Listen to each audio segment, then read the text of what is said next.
Bonjour à tous, c'est Maximilien de BotNation et aujourd'hui on se retrouve pour une vidéo sur la publication de votre chatbot sur votre site web. Tout d'abord, sachez qu'il est aussi facile de créer un chatbot sur votre site web que sur votre Facebook Messenger. L'avantage, c'est que vous ne dépendez pas de Facebook. Avec notre plugin, il n'y a pas besoin d'authentification Facebook. Dernier point, il est possible de convertir un bot Facebook Messenger en web, très facilement. Si vous souhaitez en savoir plus, je vais maintenant vous montrer comment publier un chatbot web. Pour ce faire, j'ai déjà converti le bot image d'une des précédentes vidéos en bot web. On va donc l'ouvrir. Et en premier lieu, on va aller dans les paramètres pour apprendre à paramétrer votre bot. Donc sur la droite, vous avez tout ce qui correspond à votre bot. L'apparence, le design. En premier lieu, vous avez donc le menu persistant. Il vous permet d'ajouter des boutons qui permettent de faire des redirections vers certaines séquences ou vers un site web par exemple. Ensuite, vous avez la saisie utilisateur. Elle permet ou pas à l'utilisateur d'écrire dans le chat. Petite précision, pour désactiver la saisie utilisateur, il faut absolument un menu persistant pour pas que l'utilisateur ne se retrouve bloqué. Deuxième petite précision, lorsque vous désactivez la saisie utilisateur sur Facebook, l'utilisateur sera totalement incapable, quoi que vous lui demandiez, d'écrire. Tandis que sur web, si vous désactivez la saisie utilisateur mais que vous posez une question à l'utilisateur, celui-ci sera capable de répondre, juste pour cette question. Ensuite, troisième possibilité, vous avez l'avatar, le nom. Donc, nous on va l'appeler Papagon.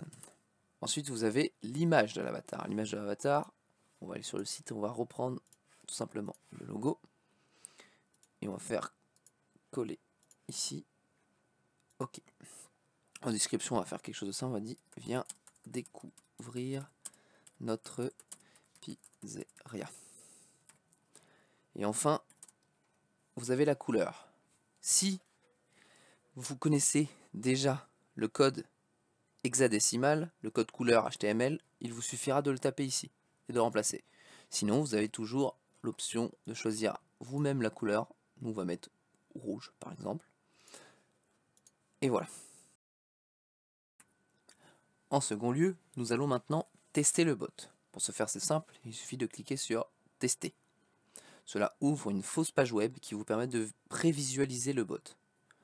Cette fausse page web, on peut en changer la couleur ou rajouter une image de votre site. C'est-à-dire un screen, tout simplement. Donc nous, on va faire un screen ici. Hop, on va faire un screen de ce site. Tac. On va l'enregistrer. Enregistrer. On va retourner sur ici et on va choisir le screenshot. Parfait. Donc là, vous voyez, on a l'aperçu du site avec ce que cela rendrait avec le chatbot. Donc vous pouvez aussi constater que le nom que l'on a donné, ainsi que la description et l'image ici, tout aussi bien que les couleurs, ont été changées grâce aux paramètres. Enfin, troisième et dernier point, comment publier votre bot. Pour ce faire, c'est simple, on retourne sur BotNation, il suffit de cliquer sur Activer. Si vous souhaitez ajouter un site web, il suffit de cliquer sur le bouton Ajouter un site web. Nous, on a déjà un exemple, on va donc l'utiliser. Vous avez en premier lieu le nom du site. Le nom du site, il n'est pas très important, c'est simplement l'appellation que vous allez avoir ici. Donc c'est juste pour vous.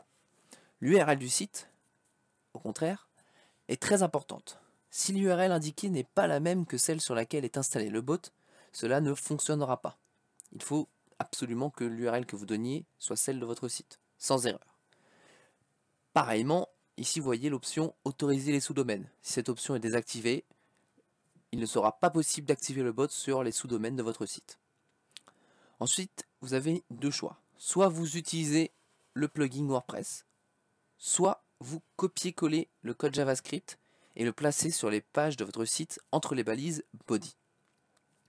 Vous pouvez ajouter des paramètres également dans ce JavaScript. Par exemple, la langue, ici, ou l'option Auto Start. Elle permet en fait au bot de s'ouvrir tout seul et de démarrer la conversation avec l'utilisateur au moment que vous le souhaitez.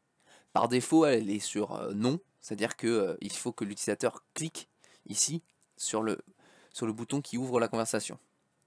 Ensuite, vous avez une option qui est plutôt intéressante, c'est celle-ci. Elle vous permet en fait d'ouvrir le bot dans la séquence à l'endroit de votre site que vous le souhaitez. Par exemple, imaginons que vous ouvrez la fenêtre de conversation lorsque l'utilisateur s'est connecté à votre site.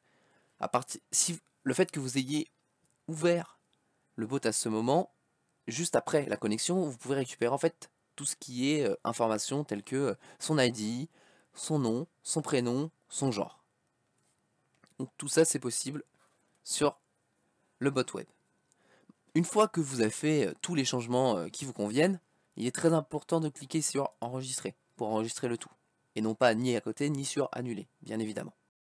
Enfin, si vous souhaitez activer ou désactiver votre bot, il suffit donc de revenir dans le menu activer. Et ici, une fois que votre site est paramétré, de cliquer sur activer ou tout simplement désactiver à votre choix. Si vous avez Google Tag Manager, c'est très facile à paramétrer. N'hésitez pas à me demander si vous avez des questions. Je vous remercie donc d'avoir écouté, regardé